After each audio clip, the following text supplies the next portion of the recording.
Welcome. This practice will begin with some breath work and a warm-up. And then the yin postures will include a yoga squat that I'm going to call standing stone squat. And then both sides of a seated twist that I will call wizard's twist. Both sides of a shoulder opener known as bow tie pose. Both sides of a hip opener known as square pose. And then the final yin posture will be melting heart pose. So some useful props are a couple of yoga blocks, if you have them. You can always make do with books. You can even substitute things like pillows or couch cushions. Another useful thing might be a yoga bolster, if you happen to have one of those. And as always, soft padding like pillows and blankets. Good idea to just have around. You may need them, you may not. You find out as you experiment during practice. The theme for class will be the seed of truth that can often be found in mythological legends and tales. So the first one I'll tell comes from ancient Britain about the magical wizard Merlin. And the other tale will be from Aboriginal Australia, how they used their knowledge of the night sky and stars to weave a tale about magical beings.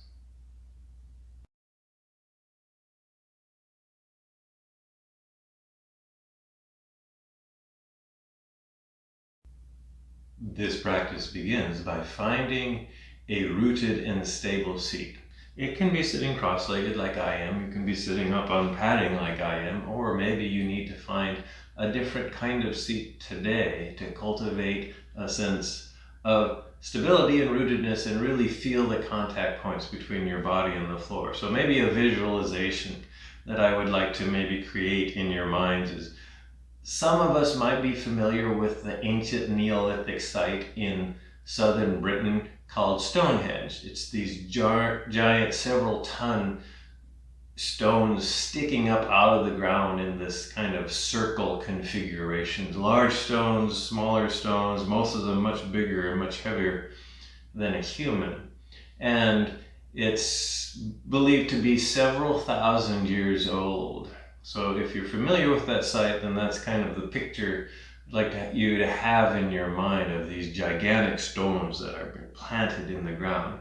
And this is what you can generate to get a feeling of rootedness. Just visualize yourself as one of those giant sarsen stones. So you're well planted in the ground. You're not going anywhere. You've been there for 5,000 years and probably going to be there for another 5,000 years. That's the kind of sensation or feeling you're trying to develop here as you develop a rooted seat. You really feel the contact points with the ground. You feel like you're in your place like a rock here. And so just think about that, and then start to cultivate, start to notice, even though you're well rooted, you're also moving. Even your breath is always moving in and out. So this is where it gets complicated. So on one hand, you're visualizing that you're this magnificent giant standing stone as part of the Stonehenge circle. And now I want you to visualize your breath as a bit of magic fire. So as you maybe begin to soften your face, go inward, feel the rise and fall of your breath. Maybe visualize a small orange orb at your heart center, middle of your rib cage here. And as you inhale, that orange orb grows brighter and more lucid and larger. It expands. We're calling this your magic, your fire magic. So as you inhale, you expand your fire magic, which is this orange, yellowish, reddish, fire-colored orb. And then as you exhale, you allow it to soften, contract, and dim and deplete. And so you're continuing with this. So the idea with your breath is, as you breathe gently, gracefully, slowly in and out, as you inhale, you're increasing this visualization of the fire magic within your rib cage, your breath here. And then you'll allow it on the exhale to soften, deplete, maybe rest for a while as it recharges here. And then as you inhale again, it grows brighter and maybe envelops your whole being. So your whole being becomes this megalithic standing stone fire magic here. And then just continue this visualization. And I always like to suggest, if the visualization is not working for you, you can just simply drop it and notice your natural breath. And just notice how our breath is magic. Our breath is our own internal magic. We live, we're magically alive because our breath wants to exist here. So just notice that life force of breath. Just for a couple more breaths here, this fire magic, this rooted seat.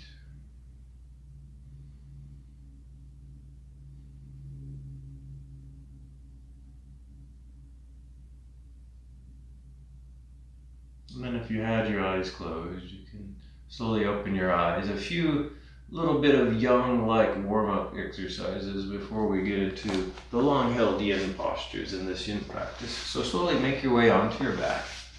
Legs extended out in front of you. Head, neck, shoulders, torso, all comfortably lying on the floor. And then gently lift and bend your right leg. Draw your right knee in towards your torso. Give your right knee a hug so you can clasp your hand behind your right thigh or in front of your right shin, whatever feels better for the knee. And then really use your arms to pull that whole leg in towards your torso as far as you go until something stops. Maybe your leg hits your rib cage or something. And then just press there. And you can stay there, or you can start to slowly move that knee over to the right side, over to kind of up towards your right armpit here. You can use your hands to kind of just continue to press that right leg in, that right knee is trying to move out to the side and down to the floor. And you're just noticing and feeling the subtle pressures that all creates. If it's too much, if it's painful, you back off. And at some point, go ahead and release. Gently allow that leg to extend, laying gently on the ground. Now the other side. So lift and bend the left knee. Draw the left leg in towards your chest. Give it a hug. And again, can choose if you hug behind the thigh or in front of the shin here. Stay for a moment here to hug it in against your rib cage, and then start to slowly move the left knee over to the left side, towards the left armpit. So you're kind of using the muscles in your hands and your arms to move that whole leg up towards the armpit here. And you're just noting the subtle pressures and tractions and stretches that you're feeling as you do this here. Can send your breath there. You can send your fire magic into wherever you're feeling those places here. One more breath here. And then you can slowly release the leg here. Bend both knees and roll over to one side. Gently bring yourself up to seated. And we're coming into bound angle pose. Bound angle pose is the yang version of butterfly pose. So we'll make butterfly legs. Come to an accessible seat. Maybe legs extended, but then bend both knees, lower them out to the side, draw the bottoms of your feet together into butterfly legs. And by the way, if you have sensitive legs here that are floating, you can always stuff something underneath a leg or two here. Otherwise, keep them out fairly wide. So we'll come into full yang bound angle pose here in a moment. But for a moment, maybe keep your heels about 1.5 feet or half a meter in front of your hips here. And we'll do a little bit of shoulder cycling here. So extend your arms out to either side. Turn your palms to face up towards the ceiling. Bend the elbows and bring your fingertips in to touch your shoulders or get as close to your shoulders as they can. And we'll make these sweeping elbow circles. So very slowly, lower your elbows down and towards each other and then move them up towards the ceiling as far as they can. They'll separate and go around, and try to bring them around and behind as far as you go, and then bring them around in front to make these circles. Now while you're doing this, you're trying to feel your shoulder blades and your entire shoulder articulate as much as you can. You're trying to find the edges of motion of your shoulder blade. After you've done a few circles in one direction, switch direction, go the other way here. So elbows in front, they come down, and then beside, and then up and around here. So maybe one more circle here. You're just feeling the articulation of your upper body, your shoulder, the back of your shoulder blades that you can't see here. And then from here, you can kind of release your shoulders. Now we'll come into yang bound angle pose, which is the yang version of butterfly pose. If it's okay, bring your heels in closer to your hips, as close as they go for you. So you're maybe bringing them in slowly to find the stopping point. Grow your spine up tall and neutral, so there's a little bit of toning through the core to make that happen. You can clasp your feet with your hands, grow up tall, stay as long as you can in the spine, and then see if you can hinge forward from your hinge sockets. For most of us, we don't go very far. We're actually trying to maintain a straight spine here, which requires muscle engagement. This is some of the differences between a yang practice and a yin practice here. Since this is yang, we're only staying here for about another breath or so. You can maybe wiggle your knees up and down here a little bit. You're feeling the traction and tension that you're generating with this pose. And then go ahead and release. Bring your knees back up together, maybe extend your legs and let them kind of get the tension out here. Next warm-up pose is called sitting swan in stages here. So you'll sit, I'll recommend sitting without any kind of padding or height, with legs out in front. And then bend your right knee, move it out to the side. Take your right foot, right ankle, place it on the left thigh. See how that feels. This is stage number 1. This is generating a lot of pressure. This is where you stay. Stage number 2 is lean back, bend the left knee, put the left foot on the ground. Put your hands on the ground behind you, fingers either pointed forward or pointed back.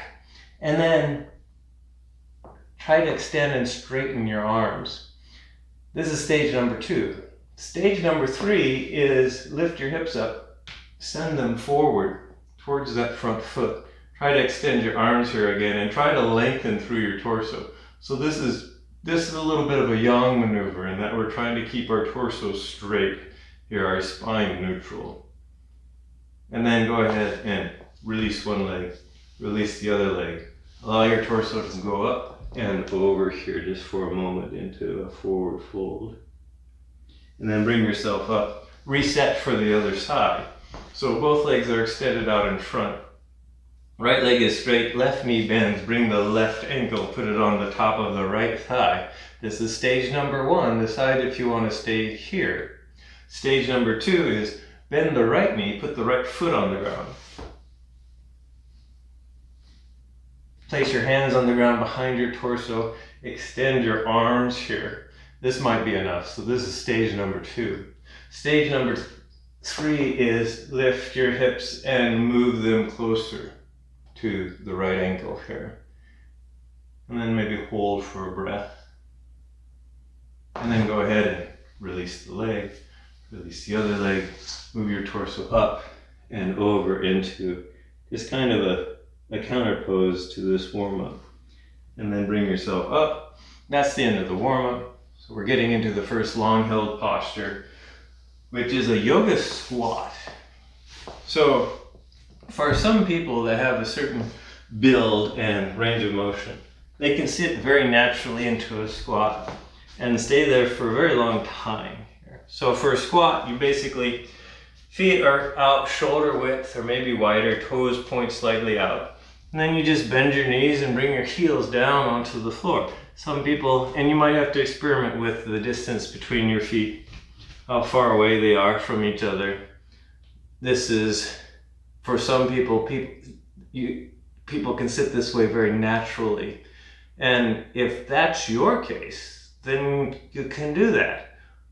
For me, this is a very yang posture. I have to engage a lot of muscles to not like fall out of this here. I want it to be yin because it's a yin posture. So I'm going to use some props. I'm going to create a seat out of these yoga blocks here. Maybe one, maybe two. Maybe I need more than two. Maybe I only need one here. But the idea is to take the yang balance so that my muscles don't have to be engaged to balance here. So this is maybe you can experiment with blocks at home. Maybe you only need one block here. Maybe this is too high for me. Maybe I'll just put one block on the medium setting here. And now I'm feeling plenty of pressure throughout my legs and my hips here. But I can relax my muscles here. If you're finding that a squat just doesn't work for you, regardless of whether you're using props or not, then the alternative to this is wide-legged child's pose. So for wide-legged child's pose, you just come to hands and knees, bring your knees up wide, and then sit back on your heels, lower your torso to the ground, and if you need extra padding under your torso, then maybe find extra padding to place there. And this is a nice alternative, just in case a squat doesn't work. Otherwise, we'll stay here. We'll stay here either in wide-legged child's pose or your version of a squat. And again, your version of a squat might be no props at all here. So this is where I'll remind you of the principles of a yin practice. First principle is called find your edge. So we just kind of went over that. Is find your shape, your modification for this particular posture. This is a hip opener here. It might be something easy for you, or this might be really difficult. But you're finding a place where you're not injuring yourself. You're not creating trauma or pain here. It can be pretty intense. It can be almost described as uncomfortable, but the term uncomfortable doesn't include pain here. It's just something that keeps our attention because it is so intense here. So it might be wide-legged child's pose. That's all part of finding our personal edge in a posture. Second principle is called stillness. Once we've found a place where we can stay for a moment, and a moment being maybe a couple minutes or so, then we don't jump in and out of the posture. We can make adjustments. We can go deeper to feel more. We can come out a little bit to feel less. We can make modifications to keep us out of pain and injury. But otherwise, we're developing the patience and the fortitude to stay. Final principle is time. So we're trying to create a pressure onto our deeply internal tissues, which are known as the connective tissues. Things like bone, ligament, tendons, fascia. And it turns out, for a lot of us, it's appropriate to keep them healthy with these very long and light tractions. That's physically what's going on. Mentally, each one of these postures is like a mini meditation session. We have to have the patience and the focus to notice the feedback that our bodies are trying to give us as far as feelings of pressure, the feelings of traction. So a couple more breaths here, whatever your version of yoga squat is here.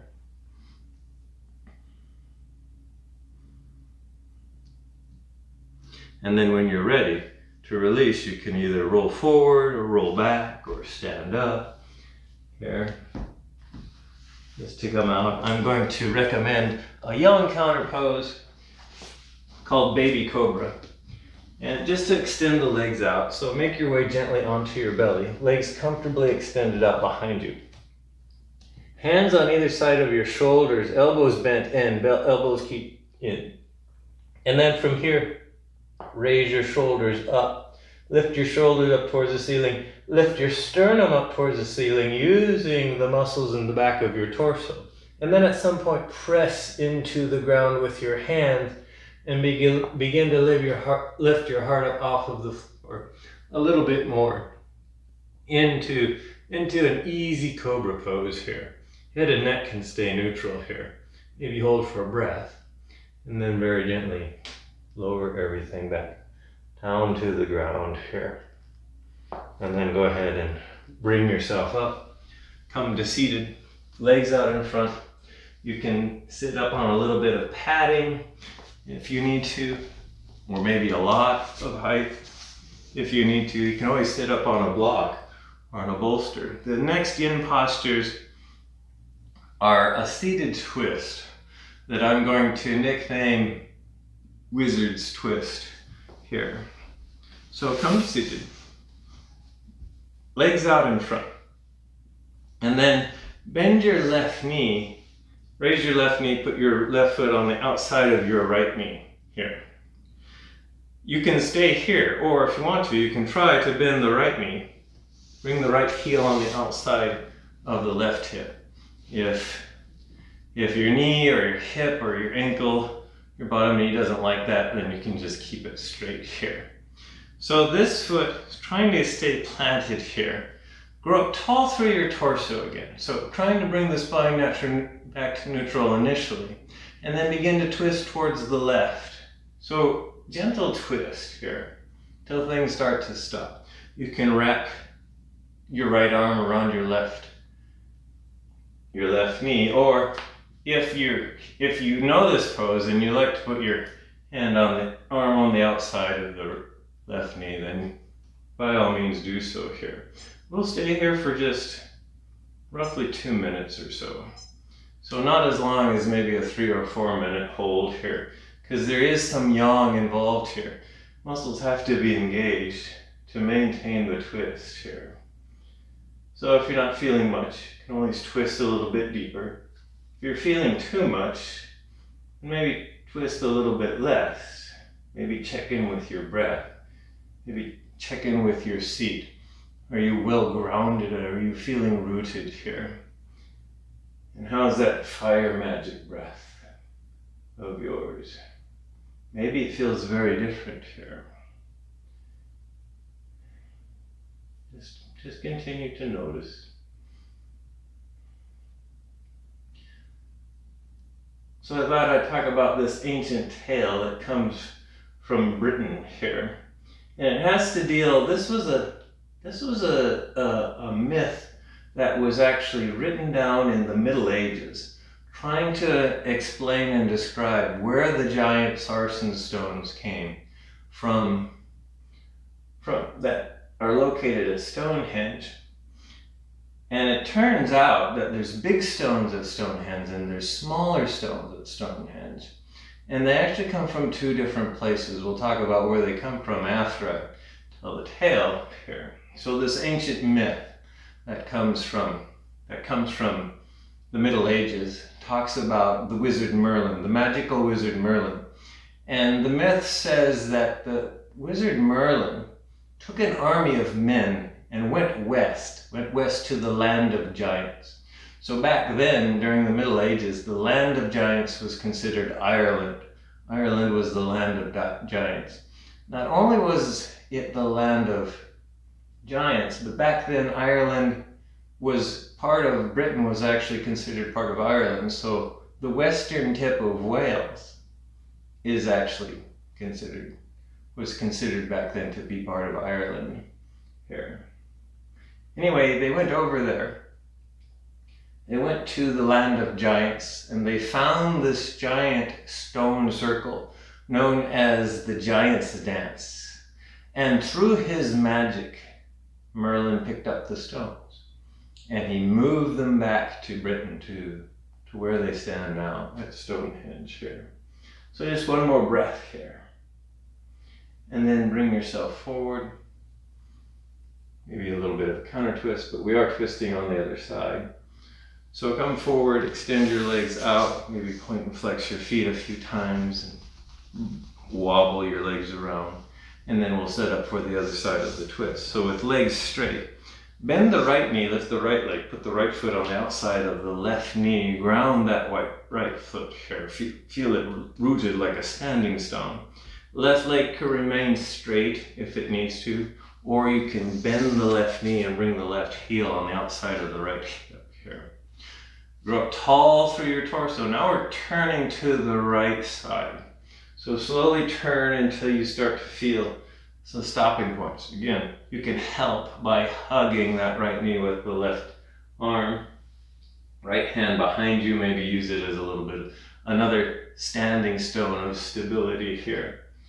Head and neck can be turned if it feels okay. Keep the head and neck neutral if you want to. And then either deepen the twist or lessen the twist till you find a good place to stay here for a couple of minutes.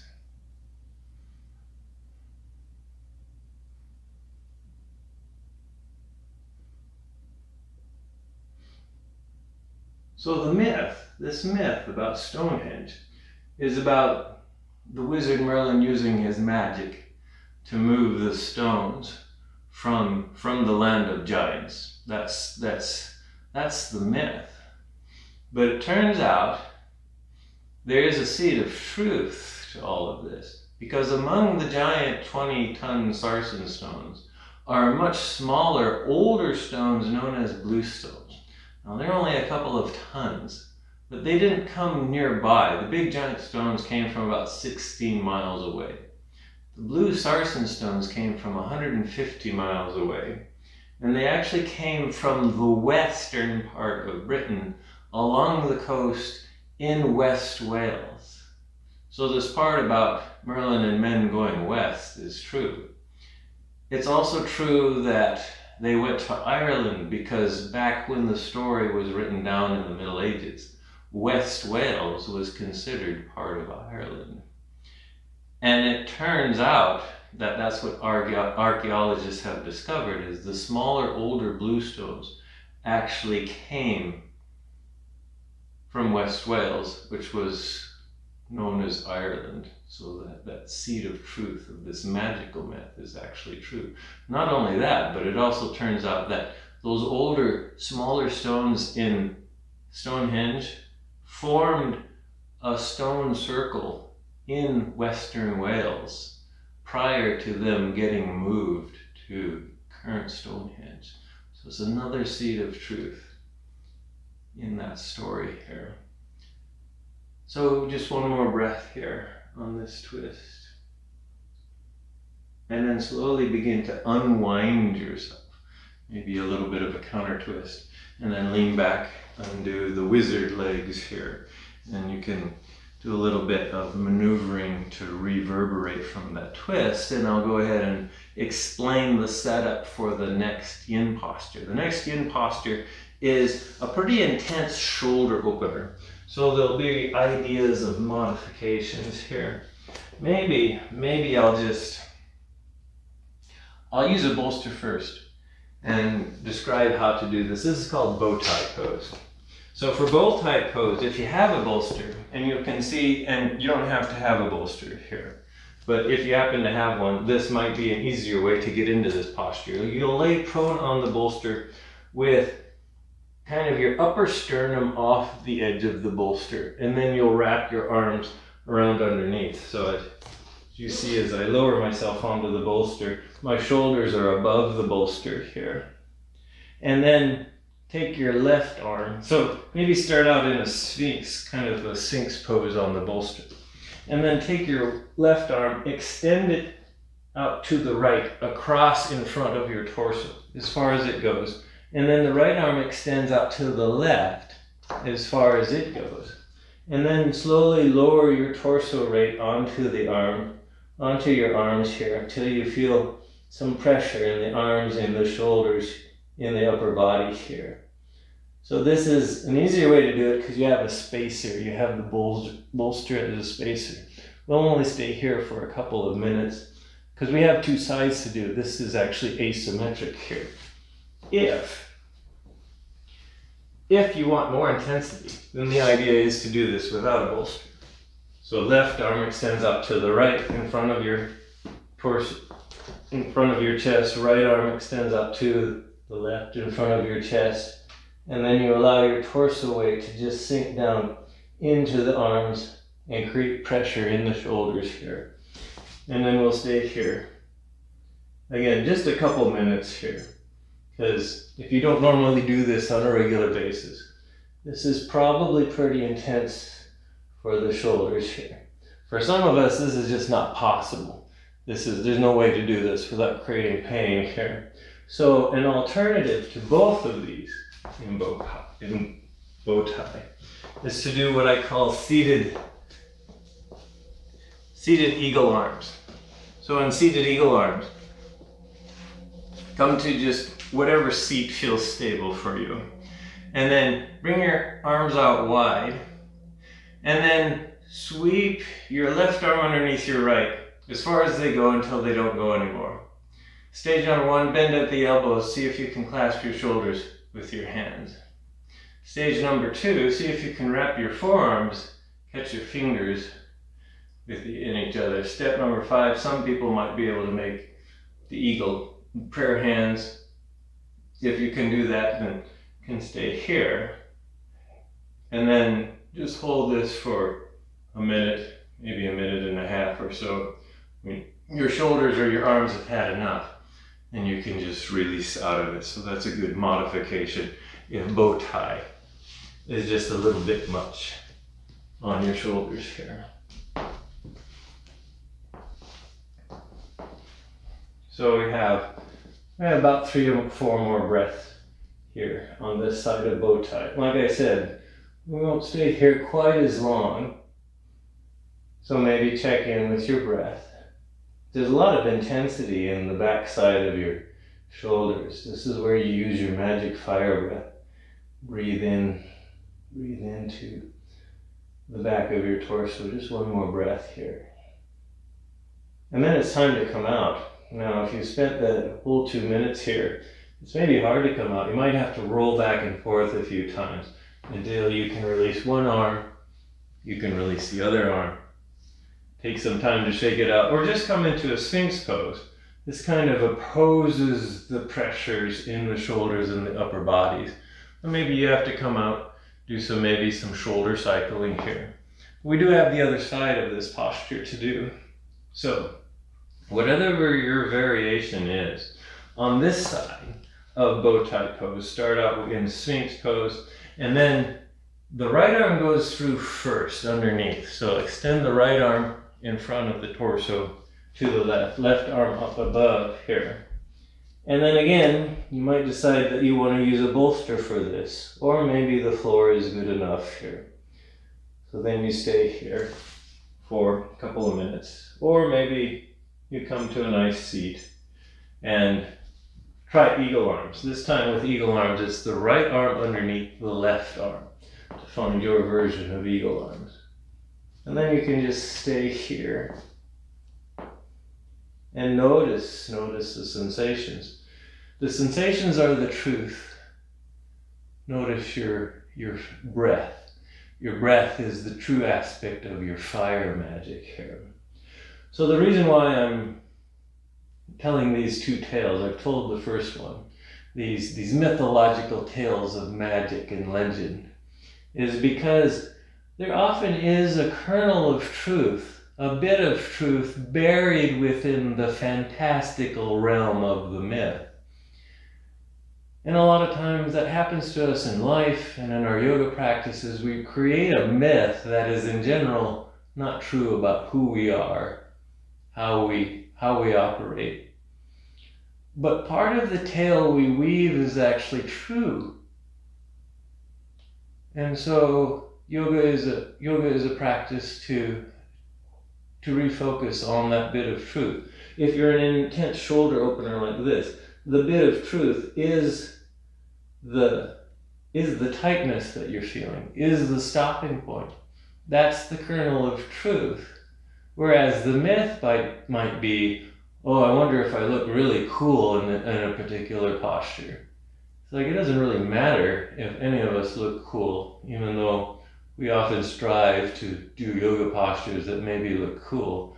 I doubt bow tie will ever go down in history as a cool looking posture. But we are feeling it. We're feeling it in the shoulders. That's why Yin is such a nice practice. We kind of let go of the magical myth so that we can get back to the grain of truth, even though the myth sometimes makes a great story. You can visualize that Merlin using magic to float the stones across Britain to Stonehenge here. So just one or two more breaths here on this side.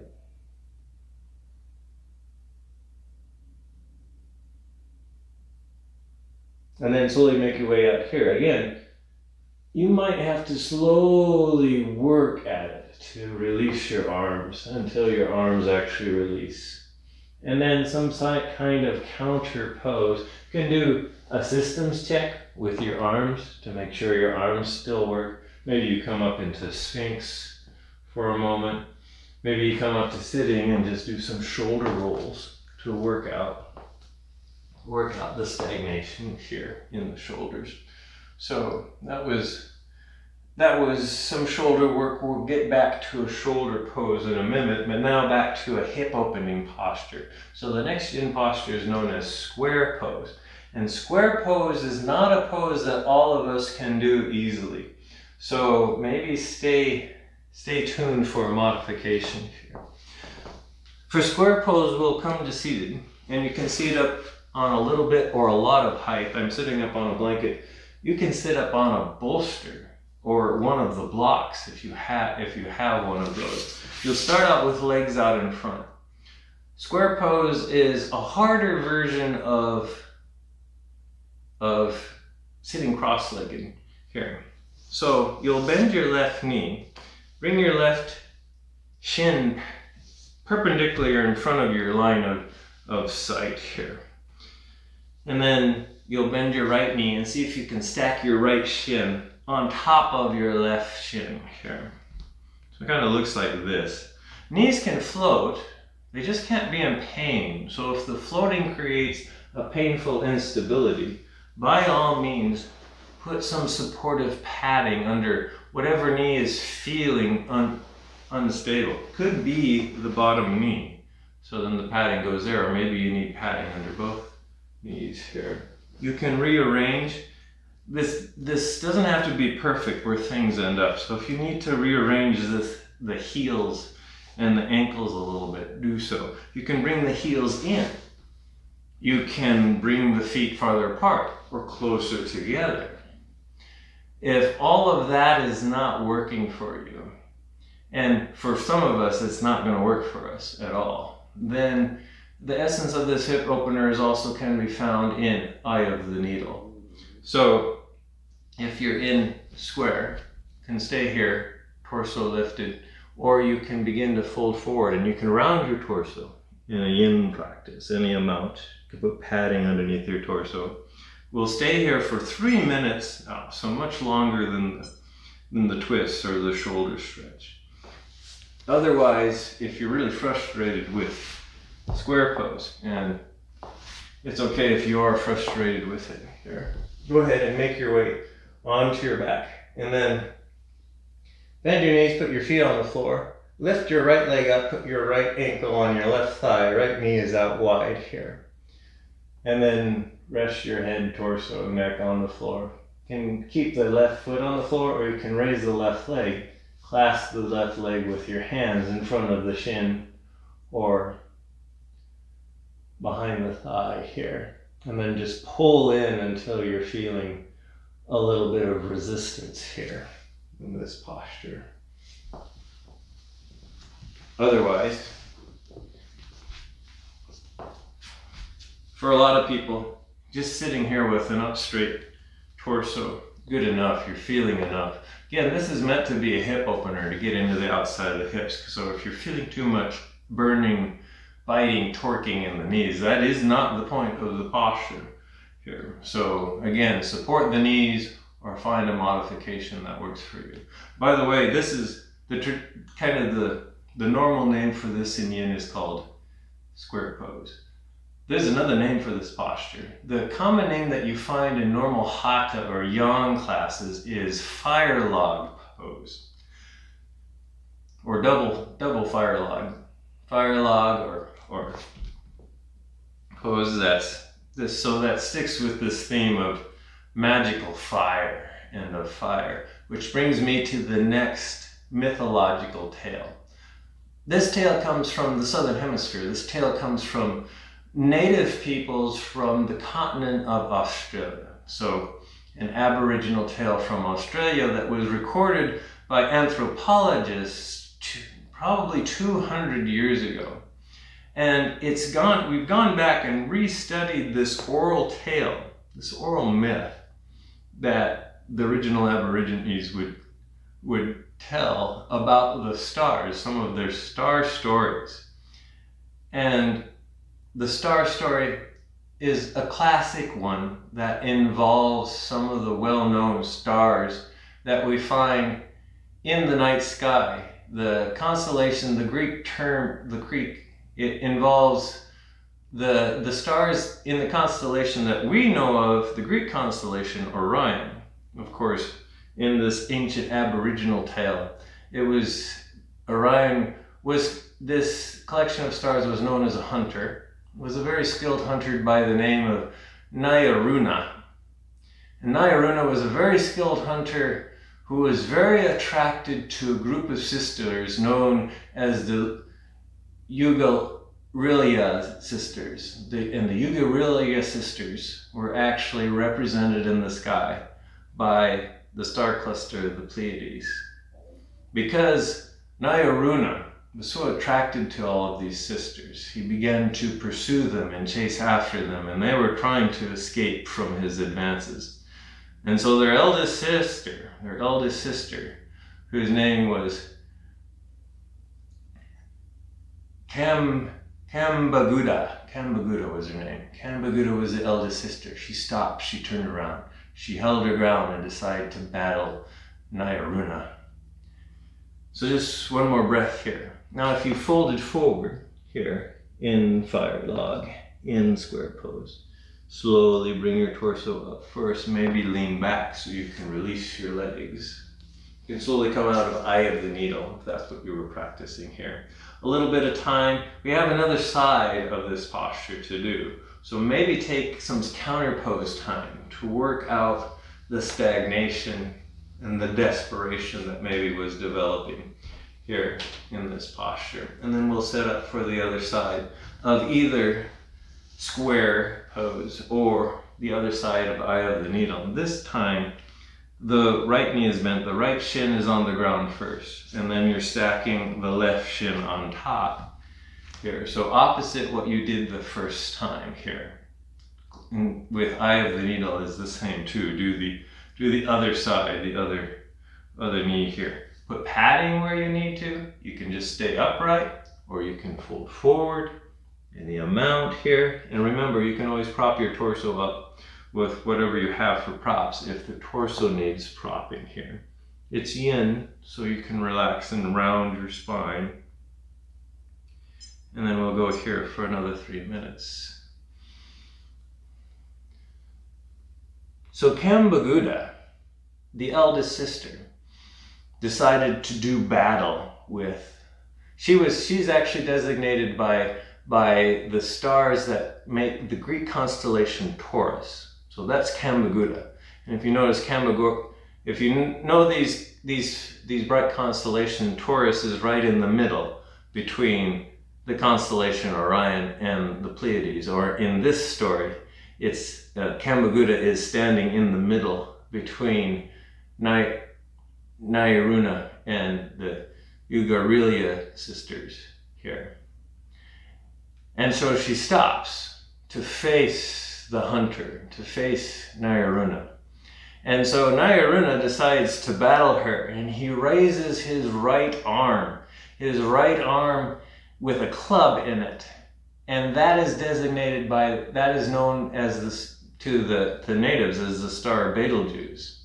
And he begins to fill his arm with magic, with fire magic. They refer to it as fire magic. So his arm fills with fire magic towards Kambaguda. And so in response, Kambaguda lifts her left foot and fills her left foot with the same fire magic. Now her left foot represents the red giant Aldebaran. And Nyruna's right arm is represented as the red giant Betelgeuse.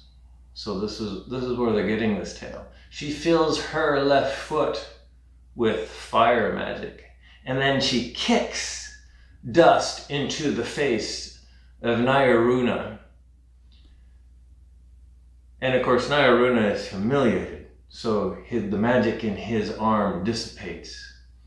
But it turns out that Nyaruna's magic recharges faster than Kambaguda's magic.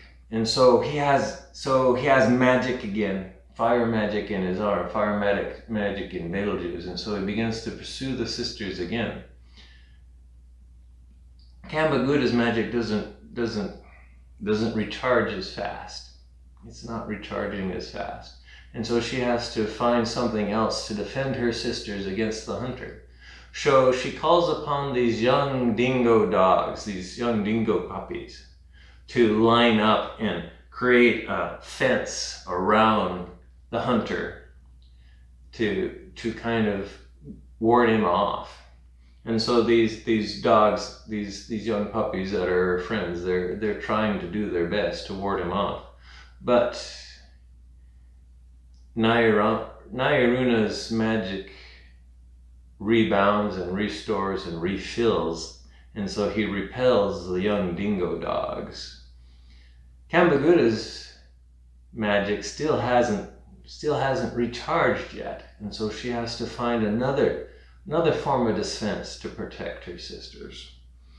So we're done with this side of square pose, of fire log pose. So go ahead and maybe put your hands on the ground. Use the muscles in your arms to slowly and gently lift your torso up if you were folding forward. Maybe put them back, your hands back behind you to lean back so that you can carefully and gently release your legs. And again, spend some time here to feel the rebound. Sometimes this is known as the fourth principle of Yin, is allowing your body to recalibrate after a long Yin posture, just either resting or doing some gentle motion here. The next Yin posture is melting heart pose. Melting heart pose. And I'm going to suggest using a couple of blocks if you have the blocks, although you can do this posture without them. Maybe. So melting heart pose is also known as puppy dog pose, and the theme being, we'll call this the puppy dingo pose in honor of the dingo pups who tried to protect the sisters here. So in the traditional melting heart pose, you start out with hands and knees, and then you just walk your extended arms forward and you melt your sternum, you melt your heart towards the floor, and you lower your torso towards the floor here until you set up some compression in your upper back, in your shoulders and down your arms here. And this is where we'll stay for a few minutes. I'm going to suggest, if you have the blocks, to put the blocks underneath your elbows to form a space for your head here. This gets a little bit more intense in the shoulders, but now your head and neck are released. And you can either fold your lower arms back in a prayer position or just kind of leave them forward. For some people, this is too intense on the shoulders. So you can stay here if this is working for you, either this version or the version without blocks. But if you're wanting to get into your upper back And puppy dog pose just doesn't work. You can do what I call heart opening on a block. So you'll lay back and you'll place one block. I've got these on the medium setting, but you can put them on the low setting. Put one block crossways underneath your shoulder blade to reverse the pressure of your thoracic spine here. And then the other block is just meant as a support for your head. It can be on any setting. It can be on the high setting if you need it to be on the high setting. And this will release your shoulders, so your shoulders aren't pressurized now. But you still have some pressurization on your upper back here in this version.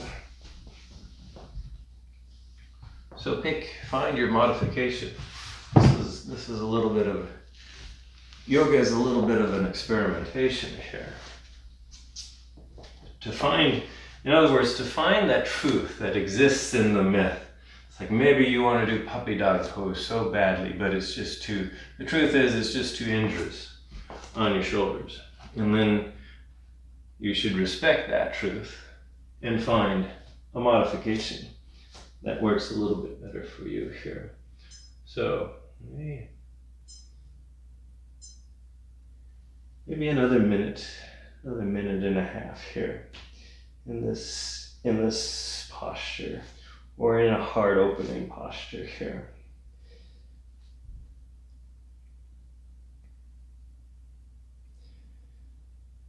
So finally, Kambagutta, the elder sister that was trying to protect her other sisters from the hunter Nyaruna, she called upon the great alpha dingo dog, whose name was Baba. And this dog is represented by the second brightest star in Taurus. So Aldebaran is the brightest star in Taurus, and then the rest of the stars in the constellation Taurus are actually part of a star cluster known as the Hyades. And the brightest star in the Hyades is this large dingo known as Baba. And Baba actually confronts the hunter, confronts Nyaruna, and actually battles Nyaruna and finally chases Nyaruna off, so that the sisters that were represented by the Pleiades actually escape here. So that's the story of Nyaruna and his fire magic in his left shoulder, which is the star Betelgeuse. And the fire magic that Kambagutta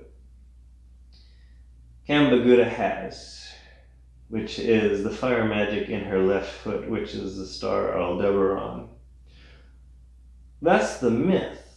The truth in this myth is both of these red giant stars, the Aldebaran star and the Betelgeuse star, they both vary in brightness with time. So their brightness increases and their brightness fades. And it turns out that the cycle of brightness in Betelgeuse is much faster than that of Aldebaran. These cycles happen over several years. But if you're a native Aboriginal Australian and you've been observing these stars, you can over decades, you can detect the varying brightness of these stars. And the ancient Aborigines actually knew that Betelgeuse grew brighter and fainter faster than Aldebaran did. And that's where they came up with the tale that Nyaruna's magic would deplete and recharge faster than Kambagutta's magic, because Betelgeuse went through its phases faster than Aldebaran did. In other words, the ancient Aborigines were doing modern astrophysics. They were observing the variability of these red giant stars and noticing the difference in the cycles. And they weaved them into their tales, their mythological tales of magic. This real bit of science is actually there in the story here. So just one more breath here. And then slowly begin to bring yourself out. If you're in melting heart pose or puppy dog pose, Plant your hands on the ground, engage your arms, slowly bring yourself up into table, and maybe lower yourself back into a full child's pose.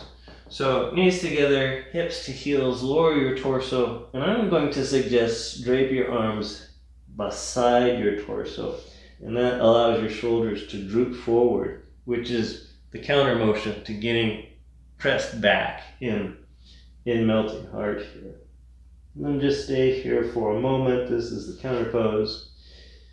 Slowly bring yourself all the way up. You can do some shoulder rolls. The counter pose for this, the final integration, this is in honor of Baba, the alpha dog, bingo dog, who kept the hunter at bay here. We'll try downward facing dog here. So from table, hands extend forward, arms are extended, and then press your hips up toward the ceiling. Feet are rooted like standing stones, hands are rooted like standing stones. And then torso is neutral, as legs and arms try to extend as much as they can, and they don't have to be perfectly straight. This final young posture here. One more breath here. And then go ahead and release. From here, it's a little bit of free-form yoga.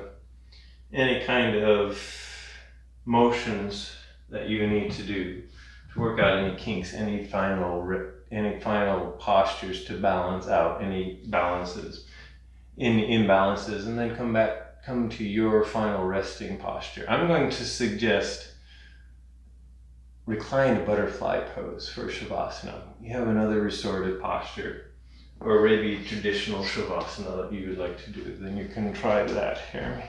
And if you have a bolster, maybe have the bolster handy. So for reclined butterfly pose, come to seated, legs out in front. Bring the bolster up behind your torso, narrow end up against the back of your low back here. You don't have a bolster, don't need one. You can do this without the bolster. Just do this with a neutral spine here. From here, bend your knees, bring the bottoms of your feet together in butterfly legs. Lower your knees up to the side. And this is where you get to use as much padding as you want to underneath your legs or your knees. It can be blocks, it can be pillows, it can be blankets here. If you're feeling chilly, this is a time to maybe cover yourself with a blanket, put on extra clothing, and then very gently lower yourself back onto your bolster or your padding, or all the way onto the ground. Maybe this is not what you want for Shavasana. Give yourself permission to do something else, like legs up the wall, or just a traditional Shavasana. And then allow yourself to release. Cultivate a sense of acceptance and allowance for your body, your being, your practice. And just allow yourself to be here right now. Soften your face, release your jaw, release the muscles around your eye sockets, soften the crown of your head. Let your thoughts be fuzzy. And then let's come back to some of these intentions that I mentioned at the very beginning of practice. Feel the contact points between you and what you're touching.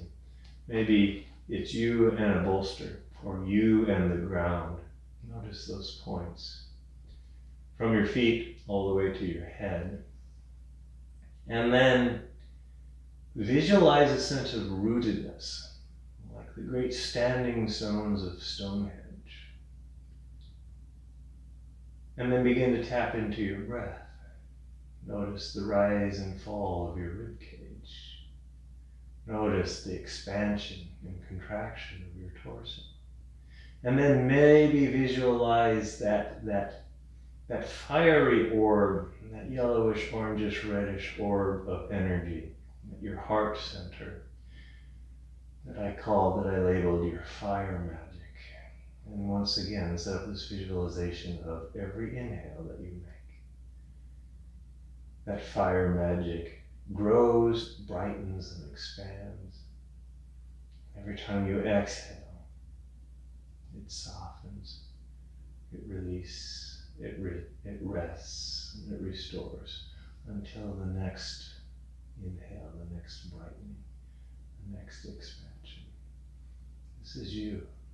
This is your magic. This is your fire magic, your breath.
At some point, bring yourself back. You can continue to deepen your breath here. And at some point, start making little motions with fingers, with toes, and maybe with hands, with feet. You can make gentle motion with your arms, with your legs. You can gently rock your head from side to side. If you're in reclined butterfly pose, you can take your hands in your arms and lift your legs up to center. And then very gently, slowly begin to roll to one side. If you're on a bolster, be extra careful so you can gently slide off the bolster. Make your way onto your side. When you're there, before you get up, stay here for a moment just to thank yourself for your practice, but also thank yourself for you, your unique embodiment in the universe, your unique bit of fire magic. The universe is ecstatically joyful that you're here. And then when you're ready, gently bring yourself up. Find a comfortable seat. Again, find that place where you feel like this majestic Stonehenge Sarshan stone here. Bring your hands together in front of heart center. And I'll end this practice with an Om.